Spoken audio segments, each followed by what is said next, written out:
যে হাত ছাত্রলীগ আওয়ামী লীগের নেতাকর্মীদের দিকে ধেয়ে আসছে, আমরা স্পষ্ট করে বলতে চাই সেই হাত কিন্তু সময় মতো আমরা ঘুরিয়ে দেবো। যারা আক্রমণ করছে তাদের কিন্তু যা যা শাস্তি পাওয়ার সময় মতো সব শাস্তি দেওয়া হবে। আইন আনুক এবং রাজনৈতিক যা যা করার প্রয়োজন আমরা তাই করব। রাজনীতিকে যদি রাজনৈতিক ভাবে মোকাবেলা করতে দেন, অবশ্যই আমরা রাজনৈতিক ভাবে মোকাবেলা করতে চাই। সুস্থ, স্বাভাবিক, সহিষ্ণু, গণতান্ত্রিক রাজনীতি আমরা চাই, কিন্তু আমাদের রাজনৈতিক অধিকার থাকবে না, জীবনের গ্যারান্টি থাকবে না। এবং এই ভুল যদি সরকার সংশোধন না করে, এই ভুলের মাসুল কিন্তু সরকারকে দিতে হবে। তো সেই বার্তাটিও আমরা দিতে যাচ্ছি। আমরা স্পষ্ট করে বলছি যে এটার শেষ না দেখে আমরা ছাড়বো না। অতএব আমরা আপনারা দ্রুততার সঙ্গে নিষেধাজ্ঞা প্রত্যাহার করে গণতান্ত্রিক রাজনীতির দুয়ারটা উন্মুক্ত না করুন, না হলে সেই দরজা কিন্তু সময় মতো ভেঙে দিয়ে বাংলাদেশের রাজনীতি কিভাবে করতে হয় সেটা আমাদের জানা আছে।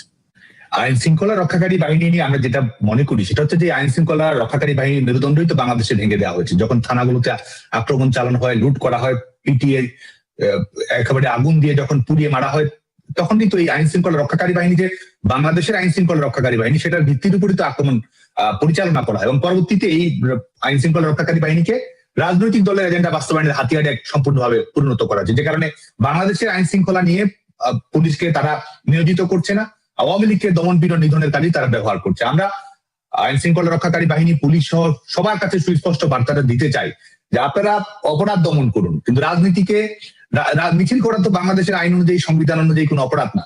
আপনি এই সরকারের পুতুল হয়ে, সরকারের সেবাদাস হয়ে আপনি এই কাজ কিন্তু করতে পারেন না। এবং এই অবৈধ আদেশ আপনি শুনতে কিন্তু বাধ্য না। বৈধ আদেশ যদি থাকে, যেটা আমাদের পুলিশের বিধি অনুযায়ী থাকে, সে অনুযায়ী তারা করতে পারে। এবং আমরা অবশ্যই বাংলাদেশ ছাত্রলীগ, আমরা আওয়ামী লীগের সভাপতি বঙ্গবন্ধু কন্যা দেশরত্ন শেখ হাসিনার নেতৃত্বে আমরা একটা গণতান্ত্রিক আন্দোলন করতে চাই, আমরা শান্তিপূর্ণ আন্দোলন করতে চাই। এবং এই আইন শৃঙ্খলা রক্ষাকারী বাহিনীর যারা সদস্য তারাও তো আমাদের দেশের নাগরিক, তারাও তো আমাদের দেশ গড়ার সংগ্রামের গুরুত্বপূর্ণ ভাগিদার। তো আমরা কিন্তু সেই দায়িত্বশীল রোলটি আমরা সবসময় রাখবো। এবং আমরা এই আন্দোলন সংগ্রামে সফল হওয়ার জন্য এই যারা জঙ্গিবাদী কৌশল গ্রহণ করি, সেই কৌশল আমরা কখনোই গ্রহণ করবো না। আমরা আমাদের অসহযোগের শক্তি আছে, আমাদের গণতন্ত্রের শক্তি আছে। আমরা সবাইকে, আমাদের সবার সমাজের সকল স্টেক হোল্ডারকেই রাজনৈতিক আন্দোলনের পরিণতি এমন দিয়ে জায়গায় নিয়ে যেতে তারা নৈতিকভাবে সমর্থন করবে। আবার একই সঙ্গে যারা এই নিজের সরকারি পরিচয়ের চেয়ে দলীয় ক্যাডারের পরিচয়টা গুরুত্বপূর্ণ মনে করবে, সেই দলীয় ক্যাডারের পরিচয় ইউনিফর্ম পরে আছে কিন্তু ভূমিকাটা রাখছে দলীয় ক্যাডারের, তো দলীয় ক্যাডারের পরিণতি দলীয় ক্যাডারের মতোই হবে যখন যেটা হওয়ার। তো সেই বার্তাটিও আমরা সুস্পষ্ট করে দিচ্ছি। শেখ হাসিনার প্রত্যাবর্তনে বাংলাদেশের কোটি মানুষ শেখ হাসিনাকে স্বাগত জানাবে। আর এটির টাইম লাইন, এটার জন্য কোনো ডেডলাইন, আমরা একটা আন্দোলনের প্রক্রিয়ার মধ্য দিয়ে রয়েছি, একটা রোডম্যাপের মধ্য দিয়ে রয়েছে। এবং শেখ হাসিনার আন্দোলনের কৌশল যদি দেখেন, শেখ হাসিনার আন্দোলনে জনগণ নির্ভরতা রয়েছে। শেখ হাসিনার আন্দোলনে জনগণের স্বস্তি, জনগণের দিক থেকে প্রায়োরিটি, সেই বিষয়টি তিনি সবচেয়ে বেশি ফোকাস করেন। এবং এই জুলাই আগস্টেও মানুষের নিরাপত্তা নিশ্চিত করা, সেটিও কিন্তু এই সিদ্ধান্ত গ্রহণ প্রক্রিয়ায় প্রভাবক রেখেছে। প্রত্যেকটি ক্ষেত্রে তিনি মানুষের নিরাপত্তাতে সেই জায়গাটি গুরুত্বপূর্ণ রেখেছেন, যে কারণে তিনি জনগণকে কেন্দ্র করে আন্দোলন সাজান। এবং আমি বিশ্বাস করি যে এই ডেড লাইন, এই টাইম লাইন জনগণই নির্ধারণ করবে। এবং এটুকু বলতে পারি যে সেই সময় খুব বেশি দূরে নয়। আসলে বাধ্য হয়েছে একটা ইউনিয়নের ছাত্রলীগের মিছিলের কারণে। তো আজকে যখন নিষেধাজ্ঞা দিয়ে রেখেছে, আওয়ামী লীগ ছাত্রলীগকে রাজনৈতিক কার্যক্রমের বাইরে রেখেছে, আদালতকে ব্যবহার করে নিজেরা রায় দিয়ে দিচ্ছে, তো সরে শুধুমাত্র পুলিশ যেতে বাধ্য হবে না, সরে আসলে সবাইকে যেতে বাধ্য হবে। এবং এই মিছিল ঝটিকা বলছে, এটা বলছে, ওখানে বলছে, মিছিল আসলে থামবে না।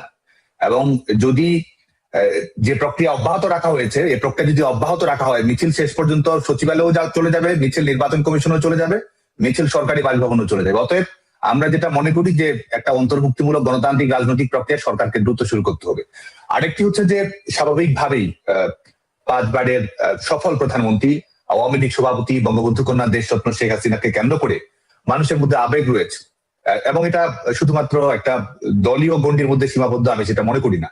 বাংলাদেশের মানুষের একটা আবেগ রয়েছে, উন্মাদনা রয়েছে, আশা রয়েছে, আকাঙ্ক্ষা রয়েছে, একটা মনের মধ্যে একটা মূর্ছনা রয়েছে শেখ হাসিনাকে ঘিরে। তো স্বাভাবিকভাবেই সেই বার্তাটি, শেখ হাসিনা দেশে ফিরবেন, এটা বাংলাদেশের সাধারণ মানুষ জানে, জনগণ জানে, বিশ্বাস করে। এবং সেই ঐকান্তিক যে ঐতিহাসিক মুহূর্ত, সেটার জন্য বাংলাদেশের মানুষ প্রহর গুনছে। তো সেই ঘোষণাও নেতাকর্মীদের মধ্যে স্বাভাবিকভাবেই তাদের মধ্যে এক ধরনের অনুপ্রেরণা তৈরি করেছে, উৎসাহ তৈরি করেছে। এবং এই উৎসাহ আসলে থামবে না। যে মিছিল শুরু হয়েছে, এই মিছিল সবখানেই ছড়িয়ে পড়বে। যে আগুন তরুণ প্রজন্মের মধ্যে, আমরা দেখতে পাচ্ছি। বিশেষ করে আজকেও দেখবেন যে স্কুলের বাচ্চারা জয় বাংলা স্লোগান দিতে দিতে তারা স্কুল থেকে বের হয়েছে। গতকালকে 18 জন নোয়াখালীর যে মিছিলের কথা বললেন 3 নং নোয়ান্নই ইউনিয়ন, সেখান থেকে 18 জন শিশু কিশোরকে গ্রেপ্তার করা হয়েছে। বেশিরভাগেরই বয়স 13, 14, 15 বছর, তাদেরকে গ্রেপ্তার করা হয়েছে। মিছিল কি থামছে? মিছিল প্রত্যেক দিনই বাড়ছে এবং এই মিছিল থামবে না। এবং বাংলাদেশের যে রাজনৈতিক বাস্তবতা, আওয়ামী লীগ শুধুমাত্র স্বাধীনতা আন্দোলনের নেতৃত্ব দিয়েছে, সংসদীয় নির্বাচনের ইতিহাসে সবচেয়ে বেশি বার বিজয়ী হয়েছে। আওয়ামী লীগের বাংলাদেশের প্রগতিশীল থেকে শুরু করে একটা গণতান্ত্রিক ভাবাপন্ন মানুষের উল্লেখযোগ্য সংখ্যক সমর্থন আছে। শুধু এভাবে দেখলে হবে না। আমরা অনেক সময় ভাবি যে রাজনৈতিক দলের সঙ্গে একটা গণমানুষের আবেগের সম্পর্ক কতটুকু, কিন্তু বাংলাদেশের যে সোশ্যাল ফ্যাব্রিক, সেখানে কিন্তু এই রাজনৈতিক দলটাকে সমর্থন করা, এটা মানুষের অস্তিত্বের সঙ্গে সম্পৃক্ত আছে। সাধারণ মানুষের চলাফেরা, স্বপ্ন, আশা, বেদনা, ভঙ্গ সবকিছুর সঙ্গে এই দলটা জড়িত আছে। যে কারণে এই দলটিকে আপনি নিষিদ্ধ রাখবেন এবং বঙ্গবন্ধু কন্যাকে আপনি একটা রাষ্ট্রযন্ত্রকে ব্যবহার করে রাজনীতির বাইরে ঠেলে দেওয়ার চেষ্টা করবেন এবং আপনি মনে করবেন যে আপনি টিকে যাবেন। যারা এটা মনে করছে তারা আসলে বোকার স্বর্গে বসবাস করছে। তো আমরা বিশ্বাস করি যে শেখ হাসিনার প্রত্যাবর্তন তো হবেই। আমাদের দেশে বিদেশে, দেশে আমাদের নেতাকর্মীরা অনেকে একটা নিজের জায়গা ছেড়ে এক ধরনের দেশের অভ্যন্তরীণ ভাবে কিন্তু জায়গা পরিবর্তন করতে হচ্ছে। শুধুমাত্র যে দেশ ছাড়া হয়েছে, দেশ ছাড়তে হয়েছে অনেকেই এই যখন দমন পীড়ন বেড়েছে, জীবনের উপর আক্রমণ হয়েছে, সেটি কিন্তু না। তো আমি মনে করি যে সবাই ধাপে ধাপে সক্রিয় হচ্ছে। দেশের বাইরে যারা নেতাকর্মী রয়েছে তারাও ধাপে ধাপে তারা দেশে ফিরছে। একটা হচ্ছে যে বাংলাদেশ ছাত্রলীগ, বাংলাদেশ আওয়ামী লীগের সাংগঠনিক শক্তি অক্ষত আছে। দমন পীড়ন কিংবা রাজনৈতিক কৌশলগত কারণে রাজনৈতিক কর্মসূচির বিভিন্ন ভাবে হয়তো নির্ধারণ করা হয়েছে। আরেকটি দিক হচ্ছে যে আওয়ামী লীগ সভাপতি শেখ হাসিনার অব্যাহত প্রচেষ্টা, তৃণমূলের নেতাকর্মীদের সঙ্গে সার্বিক যোগাযোগ এবং শুধুমাত্র দলীয় নেতাকর্মী নয়, পেশাজীবী যারা আক্রান্ত হচ্ছেন এই সরকারের ব্যর্থতার বলি হয়ে, যাদের জীবনযাপন কোনো না কোনো ভাবে ক্ষতিগ্রস্ত হচ্ছে, কৃষক, কামার, কুমোর, কর্মকর্তা, কর্মচারী, ব্যবসায়ী, পেশাজীবী, কবি, সাহিত্যিক, নারী, বিভিন্ন প্রতিনিধি গোষ্ঠীর সঙ্গে আওয়ামী লীগ সভাপতির নিরন্তর যোগাযোগ রয়েছে। তো সেটির একটি বহিঃপ্রকাশ আমাদের সাংগঠনিক সক্রিয়তার মধ্যে অবশ্যই রয়েছে। আরেকটি হচ্ছে যে পরিস্থিতির মধ্য দিয়ে বাংলাদেশকে যেতে হয়েছে 5 আগস্ট পরবর্তী সময়, বাংলাদেশের মানুষ তো পার্থক্যটা দেখছে, রেজাল্ট শিটটা দেখছে, তাদের জীবনে কি প্রভাব পড়েছে, জীবনে কি নেতিবাচক পরিবর্তনটা এসেছে, জীবনের কতটুকু গ্যারান্টি আছে, তার গুণগত মানে কতটুকু অবনমন ঘটেছে, বাংলাদেশের মানুষ কিন্তু এগুলো তুল্যমূল্য বিচার বিবেচনা করে দেখছেন। তো যে কারণে আজকে বাংলাদেশের ঘুরে দাঁড়ানো, বাংলাদেশের স্থিতিশীলতা, বাংলাদেশের জনগণের জাতীয় জাগরণ, এই সবকিছুর সঙ্গে শেখ হাসিনার কামব্যাকের প্রশ্নটি আসলে অবিচ্ছেদ্য ভাবে জড়িয়ে গেছে। আর একই সঙ্গে গণতান্ত্রিক রাজনীতির ভবিষ্যৎ, সেটাও শেখ হাসিনার প্রত্যাবর্তনের সঙ্গে জড়িয়ে গেছে। কারণ আমরা কিন্তু সবসময় বলি, একটা রাষ্ট্রে যে কোনো দল সরকার পরিচালনা করতে পারে, যে কোনো দল সরকারে আসতে পারে, কিন্তু জনগণের ম্যান্ডেটটা নিতে হবে। আজকে যখন জনগণের ম্যান্ডেট ছাড়া লন্ডনে একটা দুইটা সিটিং মিটিং করলেন আর দেশের ভেতরে আপনি নিজেরা একটা দফা করলেন, সেটার মাধ্যমে একটা সরকার পরিচালনা করলেন এবং সেটাকে আবার গণতন্ত্র বলে চালিয়ে দিলেন। এবং এখন দেখুন যে আজকে আওয়ামী লীগকে নিষেধাজ্ঞা দিয়ে রাখা হয়েছে, ছাত্রলীগের উপর নিষেধাজ্ঞা, একটা রাজনৈতিক দলকে রাষ্ট্র থেকে মুছে দেওয়ার চেষ্টা হচ্ছে। আর এদিকে আপনি এটা করছেন, একটা উদার গণতন্ত্রের ভেগ ধরছেন। তো এই বাংলাদেশের মানুষকে কি আপনি বোকা ভাবেন যে আপনি নিষেধাজ্ঞা দিয়ে রাখছেন? পুরো কারাগার আপনি আওয়ামী লীগের নেতাকর্মীদের দিয়ে বন্দী রেখেছেন। পুলিশকে আপনি ব্যবহার করছেন কিন্তু মানুষের নিরাপত্তা দেওয়ার জন্য না। আমাদের নারীরা ধর্ষণের শিকার হচ্ছে, শিশুরা ধর্ষণের শিকার হচ্ছে, চাঁদাবাজির ঘটনা অব্যাহত ভাবে ঘটছে, মবের ঘটনা ঘটছে। পুলিশকে কিন্তু এইসব অপরাধ দমন করার কাজে পুলিশকে ব্যবহার করা হচ্ছে না। পুলিশকে ব্যবহার করা হচ্ছে যে কোথায় ছাত্রলীগের কর্মীরা মিছিল করছে, কোথায় আওয়ামী লীগের নেতা কর্মীরা সংগঠিত হচ্ছে, কে ফেসবুকে একটা স্ট্যাটাস দিয়েছে, কে ফেসবুকে লাইক দিয়েছে, কে পত্রিকার নিজে কমেন্ট করেছে, যেটা সরকারের ভিত টলিয়ে দিচ্ছে তাদের ভাষায়। তো সে কারণে তারা কিন্তু গোটা পুলিশকে ব্যবহার করছে আওয়ামী লীগ এবং ছাত্রলীগের দমন পীড়নের কাজে। তো এই যখন অবস্থা হয়, তো স্বাভাবিকভাবে আমি মনে করি যে একটা রাজনৈতিক জনগোষ্ঠীর একটা অভূতপূর্ব উত্থান হয়। আজকে দেখুন যে আমি ছোট্ট একটা উদাহরণ দিয়ে, বাড়ির সামনে মিছিল হয়েছে, সেই বাড়ি থেকে এই ঘরগুলোতে গিয়ে, গ্রামগুলোতে গিয়ে বাড়ি বাড়ি তল্লাশি করে তাদেরকে কিন্তু গ্রেপ্তার করা হচ্ছে। হয়তো তার সঙ্গে তার সম্পৃক্ততা নেই, হয়তো আওয়ামী লীগও করে না, তেমন হতে পারে আওয়ামী লীগের বিরোধী রাজনৈতিক দলকে সে সমর্থন করে, কিন্তু তাকেও কিন্তু আজকে আক্রান্তের শিকার হচ্ছে। আওয়ামী লীগের নেতাকর্মীদের সঙ্গে ছবি আছে, পুরনো ছবি আছে, সেগুলো দেখে তার ব্যবসা বাণিজ্য গুলো দখল করছে, চাঁদাবাজি নিচ্ছে, চাকরি থেকে বাতিল করে দিচ্ছে। তো আর মানে গোটা বাংলাদেশে কিন্তু আপনি একটা জনগোষ্ঠীকে নির্মূল করার কাজে আপনি ব্যবহার করছেন। তো এই যখন অবস্থা হবে, তখন পাল্টা জাগরণ আসলে ঘটবেই। তা আমি মনে করি যে এই সার্বিক কারণগুলোর কারণেই বাংলাদেশ একটা এই রাজনৈতিক একটা বিস্ফোরণে আছে। আমি মনে করি যে বাংলাদেশের রাজনীতি রিক্টার স্কেলে একটা 8-9 মাত্রার ভূমিকম্প হবেই হবে। ঠিক সেরকম ভাবে এখন তো মিছিলগুলো হচ্ছে। আর শেখ হাসিনার যে প্রত্যাবর্তনটি হবে, এটা নিশ্চিতভাবে আমরা বলতে পারি একটা ঐতিহাসিক প্রত্যাবর্তন হবে, এবং এটা আমাদের রাজনৈতিক ইতিহাসের সমস্ত সমীকরণ বদলে দেবে। এবং যে পরিমাণ জনবিস্ফোরণ হবে, এটা আসলে কল্পনারও বাইরে, আমি দৃঢ়ভাবে বিশ্বাস করি, এবং পরিণতি সেই দিকেই আসলে যাচ্ছে। এবং এই যে মানুষের অব্যাহত সমর্থনের কথা আমরা নানাভাবে দেখছি। আজকেও আমি কিছুক্ষণ আগে একটা মিছিলের ছবি দেখলাম, সেখানে ছাত্রলীগ মিছিল করছে। মিছিল করার মধ্যে বাজারে থেকে আমরা দেখতে পাচ্ছি যে মানুষ করতালি দিচ্ছে। গতকালকের একটি মিছিলে একজন মহিলা, একজন মা, ছাত্রলীগের নেতাকর্মীরা মিছিল করে স্বাভাবিকভাবেই মিছিল করে দ্রুত আবার জায়গা ত্যাগ করতে হয়, কারণ পুলিশ আসবে, বিএনপি জামায়াত এনসিপির ক্যাডারেরা আসবে। তো সেই অবস্থার মধ্যেও কিন্তু একজন মা, তিনি তার সবার সন্তানের মতো, হয়তো তাদের পরিচয়ও নেই, সন্তানের মতো মনে করে ছাত্রলীগের কর্মীদের মাথায় হাত বুলিয়ে দিচ্ছেন এবং সবার সঙ্গে সমস্যাটি তিনি জয় বাংলা বলছেন। এবং এই অবস্থা কিন্তু আমরা বাংলাদেশের সবখানে আমরা কম বেশি দেখতে পাচ্ছি। মিছিল হচ্ছে, এই বারান্দা থেকে জানালা দিয়ে কেউ তালি দিচ্ছে, কেউ সমর্থন প্রকাশ করছে। এবং আমরা জানি যে সবকিছু তার অডিও ভিডিও দিয়ে ভিজুয়াল প্রেজেন্টেশন দেওয়া সম্ভব না, কিন্তু মিছিলগুলো করার পরে যখন ছাত্রলীগের নেতাকর্মীরা আক্রান্ত হয়, আমরা অনেক জানি যে পরিচয় নেই, জানাশোনা নেই, আমাদের গ্রামের মানুষ, শহরের মানুষ, তারা আশ্রয় দিচ্ছে, থাকার সুযোগ করে দিচ্ছে, এবং তারা ভেতর থেকে খবর দিচ্ছে যে পুলিশ কোন দিকে আছে, কখন বের হতে হবে।